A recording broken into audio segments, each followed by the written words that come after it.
Oh my goodness. It is FInalX time, hosted by Beat the Streets Executive Director Brendan Buckley.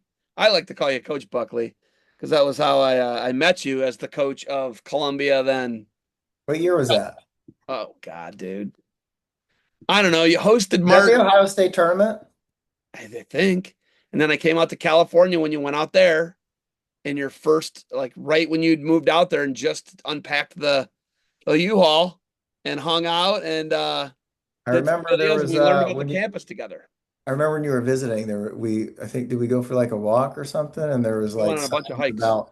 about mountain lions, Yes. There was I think. one spotted that day, and you were like, I don't know if this is real or not, but we read the sign. I have you reading the sign, and you're like, I can't believe I'm reading this right now. Is this real? And you and your wife had just unpacked.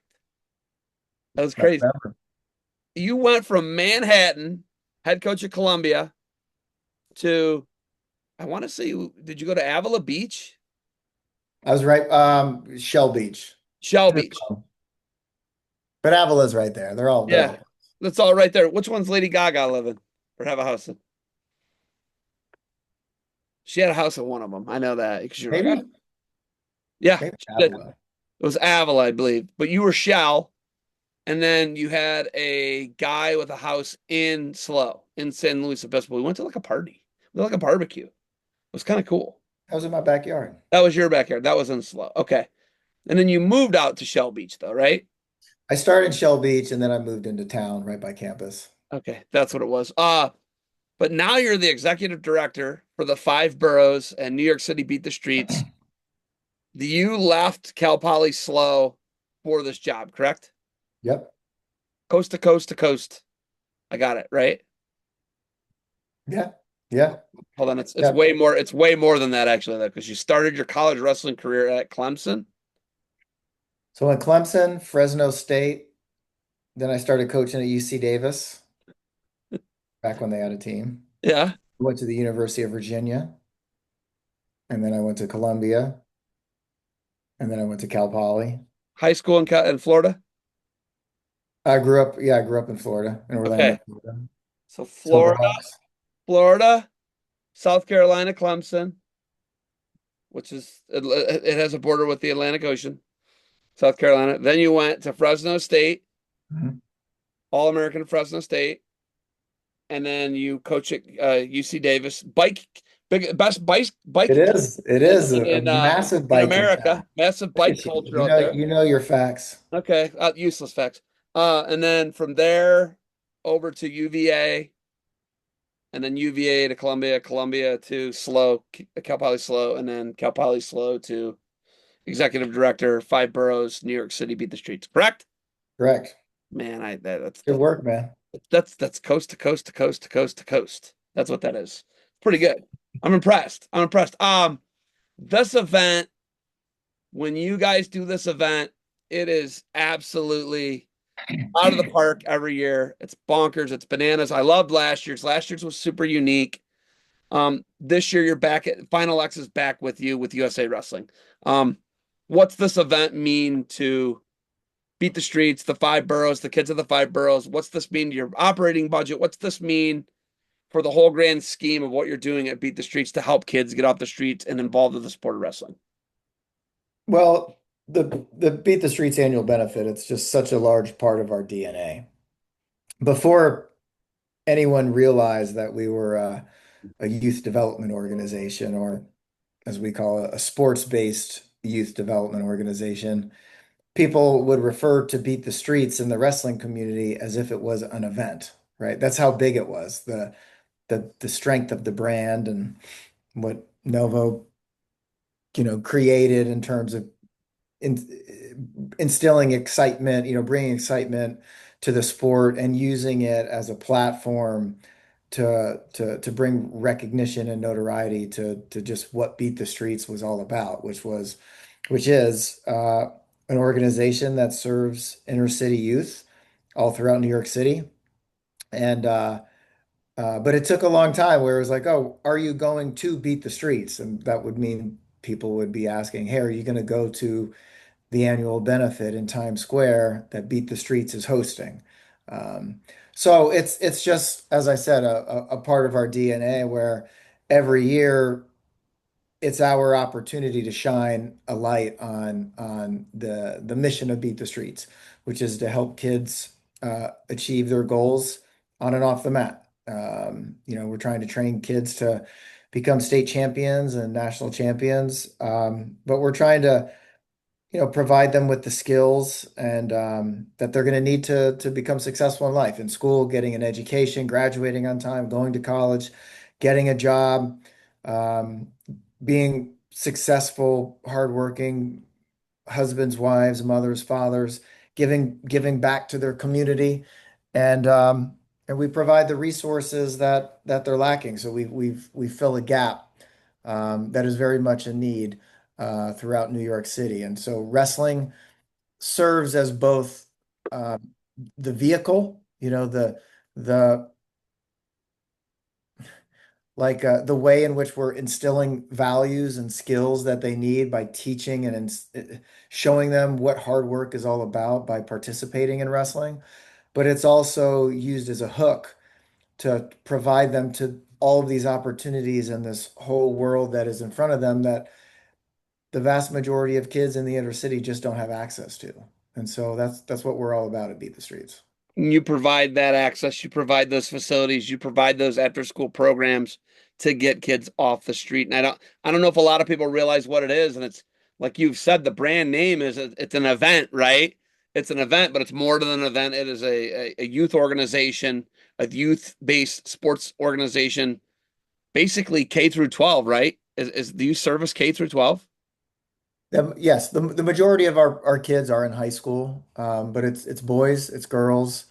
Just to shed a little light on our program. So when we began, we had a place to train. It was a training center. And then we were partnering with, and we still partner with New York City's Public Schools Athletic League, which is all the public schools in New York City. They run a myriad of sports, but we were instrumental in those programs growing way before I got here. Mike Novogratz purchased wrestling mats for, I don't know, tens of schools, 50 plus schools probably, paid for uniforms, paid for coaching stipends. And the agreement was that those schools would then continue a program. And so there was an explosive level of growth in adding programs. Before Beat the Streets, there were only 25 high school programs. So fast forward to where we are today, there's 75 boys teams, there's 25 girls teams. We have 35 teams in our middle school league. Um, all in, it's around 2,500 kids, where two-thirds of them are boys and a third of that number are girls. And then another program that we run, which is more about not more about, but we layer wrestling with like enrichment and life skill workshops, and that's called our academy program. And that's the one that's really tells like a bigger story, not a more important story, but just in addition to wrestling, here's the work that we're doing, and here are the outcomes that we're after and that we're achieving, such as 100% graduation rate in our academy program and 100% who are enrolling in college or joining the military. We run programs, and some of the workshops in that program are about goal setting and dealing with failure and academic success, college prep. We run a career day with 35 working professionals from all different industries where it's like a musical chairs and kids are rotating and learning about different industries. Our board of directors is there. Some of our corporate partners are there. But it's like, you're walking around the wrestling room in our new training center. And it's just like you just kind of feel like there's really good work being done. And it's not just about finishing high crotches and getting your hand raised in a match. It's about, you know, providing them with the skills and the tools and the connections that they need to be successful after their last wrestling match. So I just pulled up the I've interviewed him in two different events last year in New Jersey, the year before in Madison Square Garden at Hulu Theater. Suleiman Ba is one of Yeah, your guys. Awesome kid, right? Came over to America. He's an immigrant. I want to say Sierra Leone. I don't know if it's Sierra Leone, but he's at Columbia now. yeah. We have And another guy who's going to Columbia this fall, who's a two-time state champ.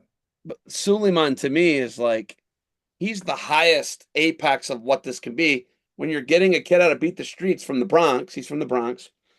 He did a year at Kiski, I believe, Yeah. and then he gets into Columbia, and he's at Columbia now. I mean that it doesn't, that to me is like that. Now you have role models. You have many role models for the kids to look up to. Whether it's kids that have gone into the military, I interviewed some kids who went into were going into the military last year in Newark. Wait, was last year in Newark? Last year was Newark, right? No, 2 years ago. 2 years ago was Newark, right? Hold on, you muted. You're muted. Hold on. Sorry. 2 years ago was FInalX. Final Last left Newark. year was New York when we held the kind of more of the big Ziegfeld. one. Ziegfeld Ballroom, right? That's right. I love that. That was a great event. But talking to Suleiman, I talked to him last year. He was at the Ziegfeld, and I talked to him the year before at in Newark. Then I talked to him the year before he actually wrestled in the event at Hulu Theater in 2022. But what an awesome kid. What's it like having a kid like Suleiman Ba come through the program? And now you know that kids have someone to look up to. And he's not the first one, right? And everybody's not going to be, they're going to be Ivy Leaguers. You got kids that go to the SUNY schools, which is great, the state universities in New York, which are great. And they have great D3 wrestling throughout the SUNY system in New York, right? But what's it like having a guy like Suleiman Ba come to the program? Well, the cool thing is so he wrestled in our middle school, in our junior middle school program called the Junior League. We have a coach, Tyrone Webb, he's got the secret sauce. He's had numerous kids who've come through the program and have excelled they're in the Bronx. Another kid who's was one of our stars this year, Omar Tunkara. He's going to wrestle he signed with Drexel. Um, he um, he won high school nationals 2 years in a row, wrestled for the same coach, Tyrone Webb. So, but yeah, for Suleiman, and what's really cool too is we had Coach Buxton in our room for one of our academy days, and he did a session and gave a motivational talk to the kids. And he was like, man, Suleiman's really impressed me. Like his work ethic, like he knows how to work. So you gotta love just hearing that. He just narrowly missed going to NCAs this year. Um, so no, it's like that's you love those success stories, and you love using somebody like that as an example of what can be done regardless of where you come from or the resources you have, if you're willing to put in the work and you got the right attitude. Omar was an All-American last year at junior freestyle. Him and Gray Burnett wrestled at the Ziegfeld in a great match, entertaining match, right? One of the better matches of the night for the Beat the Streets uh, at Ziegfeld, right? Your gala, and I was super impressed with him because he came back and placed in Fargo. Gray did not place in Fargo, and he was the number one seed. So that's huge when you see those two high level of guys, and you know that validates that Omar he belongs. He Yeah, belongs. Like Drexel's getting a guy, right? Columbia's got a guy in Suleiman, so that's good to see you're producing the D1 guys. But like, we got to look at the JUCO kids. We got to look at the D2, D3, NAIA kids. You're producing those kids as well, right? And you're producing kids who are going out into the workforce, right? Maybe they're gaining a skill or a trade, right? So it's all levels. It goes from the Ivy League all the way down to the kids who are going to go right in the workforce. That the sport of wrestling is transformative for people in their lives, and that's what Beat the Streets ultimately is doing, right? that's right. That's right. I love it. I love it, man. Listen, over the years, the things I've seen at this event, whether it's FInalX, whether it's the gala, but it's nonetheless your fundraiser, right? I've seen some of the most amazing matches ever, whether New York City, Times Square, whether Newark. Is this the second time in Newark? Yeah. Yep. Man, it's been on the This is UFC. our this is our third time doing FInalX. So 3 years ago, we held half of the bouts, and Oklahoma State had hosted half, That's right. um, which feels And like it. the other half was at Hulu Theater attached to Madison Square Garden. Yeah. Yep. And then it was okay. We don't want to. Everybody agreed not to cut it in half and split it, so we decided to host it. And I'm glad we did. I mean, it was. Yeah, we had 8,000 people at the Prudential Center 2 years ago. So, that's something for us to be proud of. And, again, not just to fill the stands. I mean, it was a great match. The production of at the arena when you go into these, you know, full production, high level, um, just like a high level of production that goes into this. You go to, I was at the UFC fight last night at Prudential, and like you look around and you just see the quality of the production and everything they do to just make it a incredible show. And so we take a lot of pride in that, and so the better show we have, the more the athletes appreciate it, and the more we can cast a light on Beat the Streets. So yeah, we're quite excited to be back again in a week, less than a week. You have some stars coming into the building, but I would have to be. I'm not doing my job if I don't mention what hands down is going to be the fan favorite match. Men's freestyle, 70 kilograms, two of New York's finest ever in the history of the state of New York. Um, Yanni Diakomahalis versus the newly freshly graduated PJ Duke. Um, I think that's a match that you can build, and that's going to draw thousands and thousands of people are coming for that series of matches. Don't tell me something insane like there's going to be a delay or someone took a delay. I'll lose my mind, dude.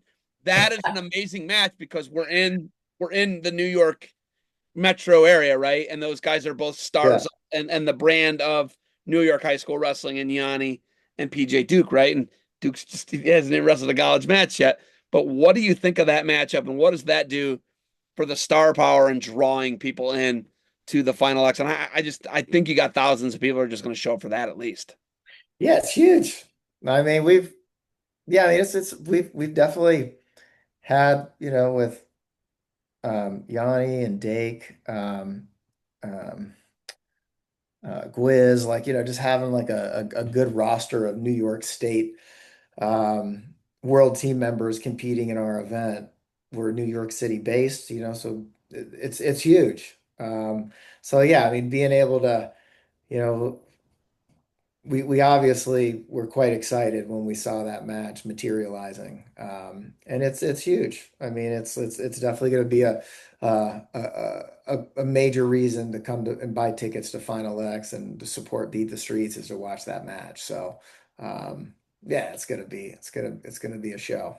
Super disappointed in 61 kilos. That one's going to be wrestled maybe in Fargo. It sounds like I don't Yeah, know. They'll do something like yeah. that. You don't know. So Obviously, that's not in your control. But were you disappointed when you heard that one? Vito's New York. of course, yeah. I mean, I knew he would wrestle if he could. So, we obviously understand. But yeah, like everybody else, nobody likes, you always want to see those electric matchups. And that was another big one that I know I was looking forward to seeing. Unfortunately, I won't be able to go to Fargo.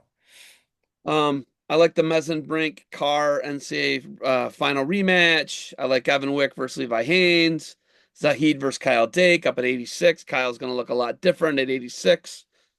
Um, Obviously, Wyatt Hendrickson is the hot guy coming off the one of the biggest upsets in NCAA finals history. One of the three people are saying. Um, Obviously, him versus Hilger, I would make Hendrickson's going to be a heavy favorite. I mean, I don't think that's anybody's gonna argue with that. And then the Penn State theme, right? You got all these young Penn State guys. I mean, there's six of them, I think. Hold on, let me count. Let me count. Ready?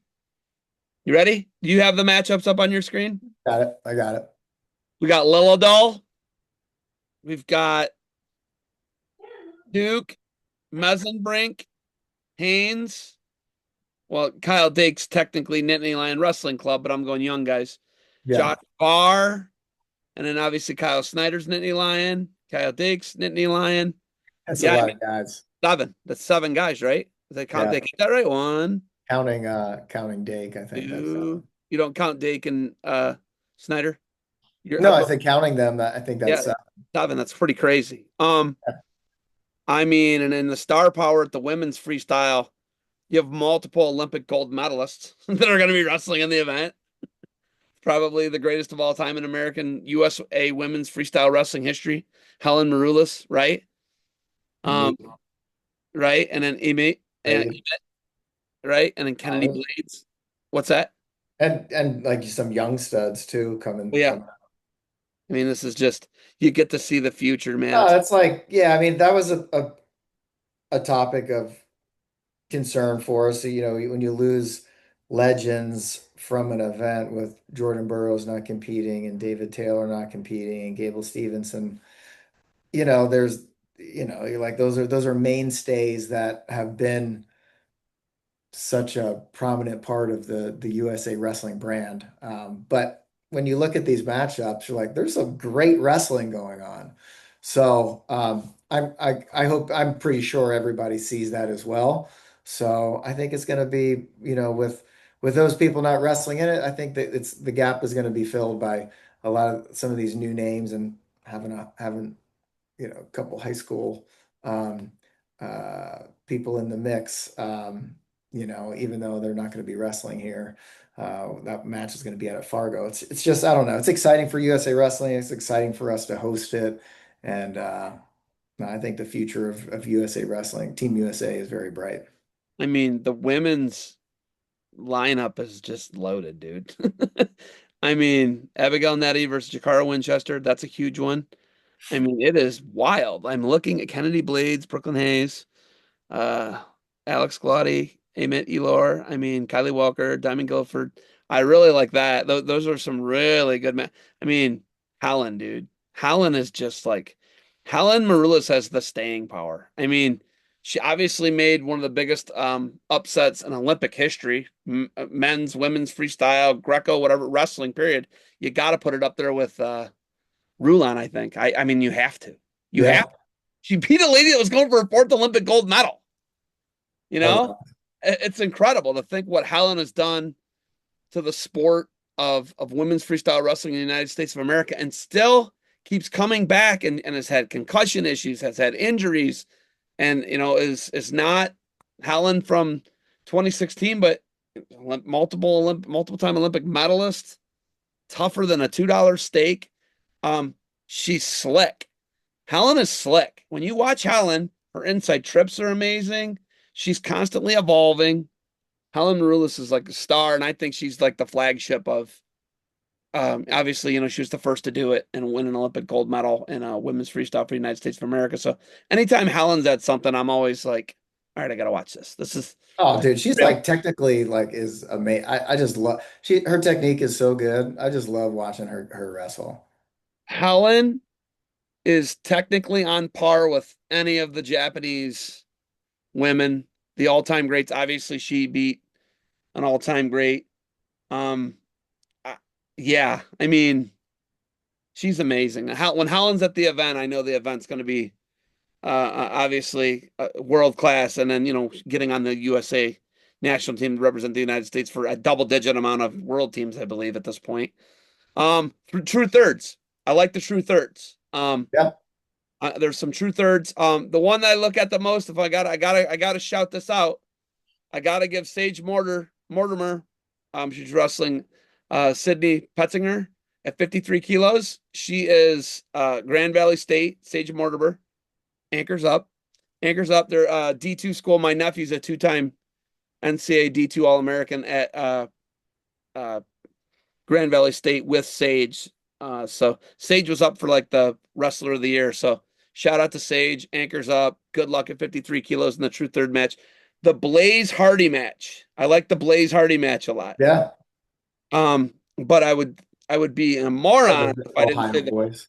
the best one. You ready? 86 kilograms, a men's freestyle true third place match. Parker Kekaisen versus Carter Starachi. Yeah, it's gonna be great.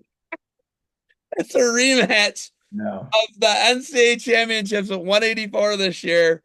You're gonna have that as a true third at your event.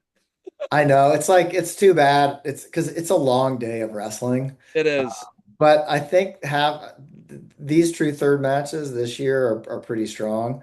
I know there's going to be there should be a good crowd for that.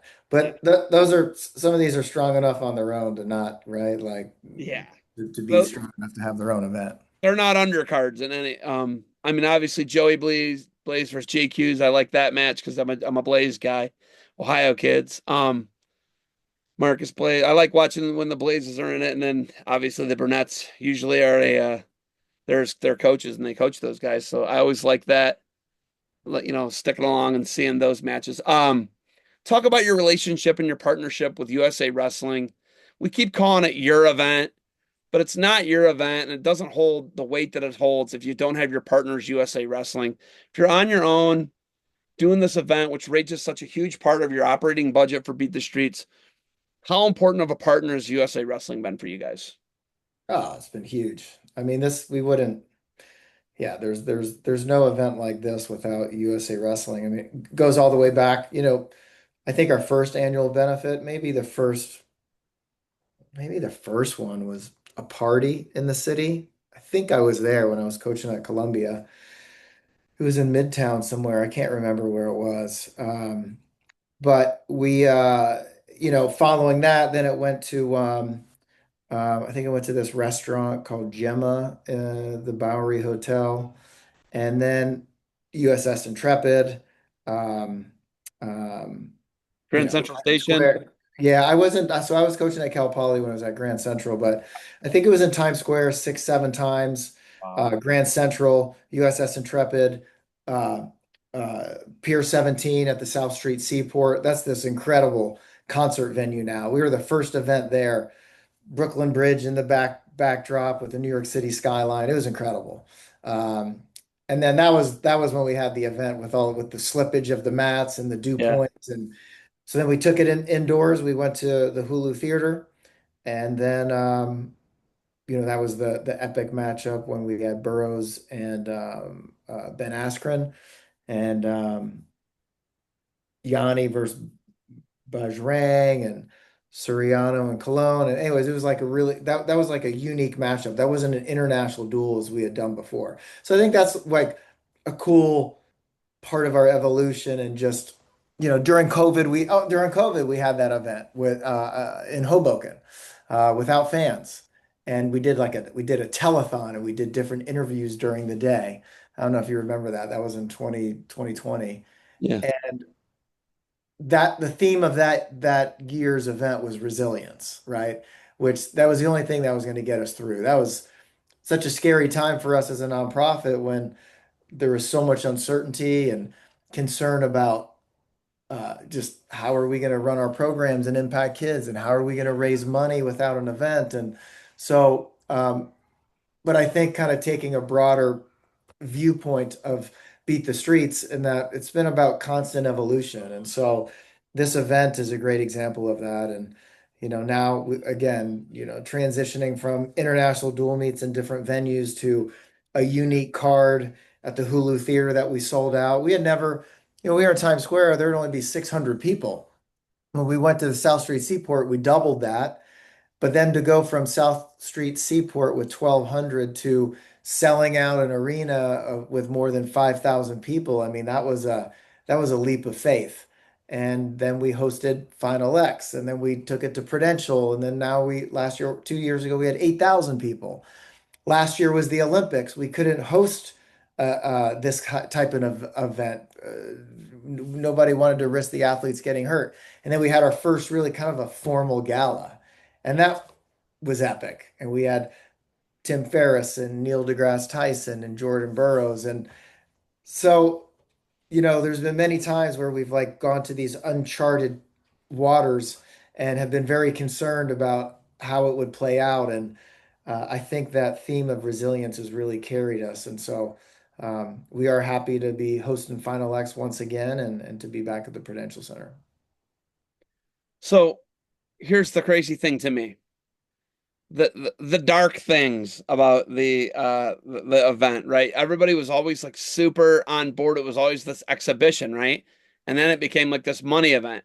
But before, what kind of really to me, like what you guys really evolved was when David Taylor hurt his knee against Foster. You remember that? Oh yeah. Dude, I Yeah. thought that was it. I was like, there, no one's ever gonna go to this event again. They're never gonna be able to get the people that they want to have at this event because David Taylor, what I mean, dude, he missed the world championships that year. It wasn't an Olympic year, luckily. He did, however, recover from that, win multiple world titles and an Olympic title. So happy ending, right? We get that. There's a happy ending to that. But like to me, I was like, how is Beat the Streets gonna do this? How are they ever gonna recover from a guy like David Taylor? And he didn't, and it's not like he blacklisted your event and didn't go to it. But that's tough then when you're asking these guys to come in and like what you said, bringing guys in to do a exhibition 2 months out of the Olympics, 2.5 months, right? That's a tough sell on an Olympic year. Um, that's wild. How do you think you guys got through that? And obviously David speaks highly of the event, and I've never heard him say a bad thing. But how do you think you guys got through that? Because that was tough, Yeah. right? Like you had to be sweating that one a little bit.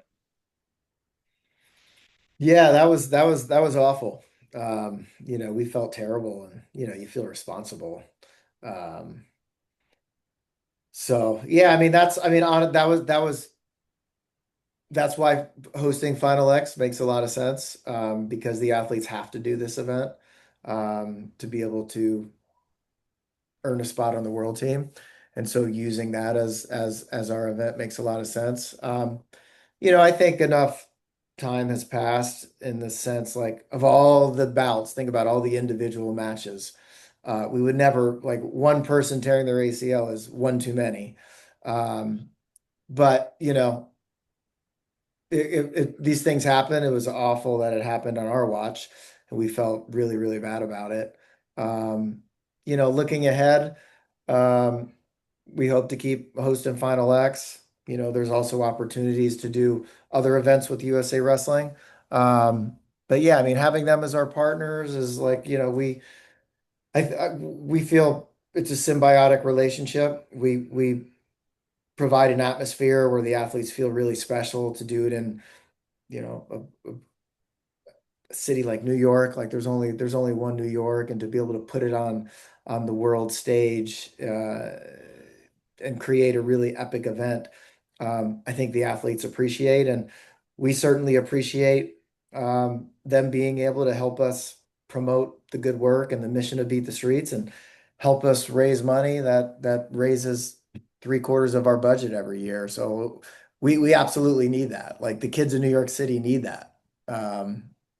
If it wasn't that, we got to come up with something because there's bills to pay and there's competitions to attend and there's kids to impact and there's coaches to hire and we have a training center in Midtown we got to pay for. So it's absolutely essential that we have partners like USA Wrestling. One, David Taylor will always bring athletes to this event. I could see him even coming out of retirement to wrestle in a benefit for you guys again. I could see that happening. Obviously, you can't control a freak injury that happens to David as he's on his way to, wrestling Drew Foster, and it's unfortunate, right? We all get that. But I don't think you're not going to see Oklahoma State guys come to when you get back to the exhibition and bringing college guys in and international guys in. It'll get back to that, I think. I think that guy's still going to bring guys. I think that it's not going to be an issue, right? And also, I think we underestimate.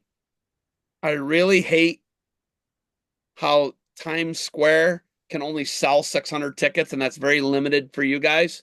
I think the impact of having it in Times Square is much larger than all the other places because the amount of people passing through and watching Yeah. 5, 10, 15 minutes um, is in the hundreds of thousands, I think. I think is safe.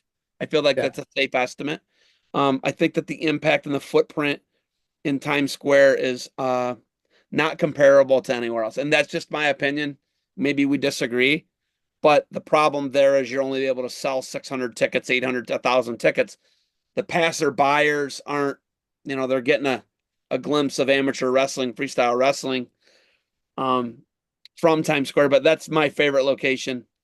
But yeah, that's the problem there. You can't really sell a lot of tickets. Yeah. Do you love that? Do you love that location? That's my favorite location. Oh yeah, man. I, I,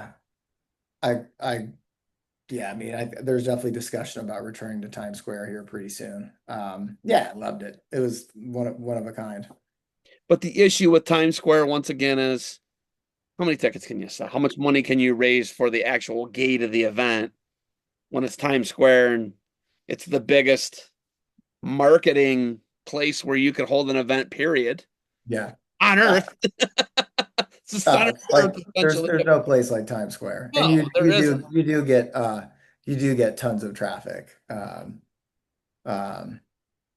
but it's like, yeah, I mean, there's so many. Bryant Park in New York City, we had talked about be it doing something on the Hudson River. Times Square. Uh, Or not Times Square, Central Park. um, but Central Park. it's like that's the beauty, man. New York City is like a playland. There's so many iconic venues. So I'm pretty confident we'll be back to Times Square. I love it. I love it. You got anything else for me? Oh man, just You miss? appreciate you always giving me a platform to talk about the good work of Beat the Streets and promote our event. And no man, I love chatting with you, Zeb. I love it. I love it. Yeah, man, I love coming to the event. I think it's a great event, and you guys are a gracious host, and yeah, man, I appreciate you. You got it. We're good, huh? We're good, buddy. Thanks for all you do, man. You're the best. You Hey, buddy, all the way you have back a to good chasing one. mountain lions and promoting Columbia way back in the day in the early 2000s. All right, Coach Buckley, stick around. I appreciate you, and enjoy the Final X and Beat the Streets 2025 in Newark, New Jersey, at the Prudential Center. All right, brother. Thanks so much, man. Thanks.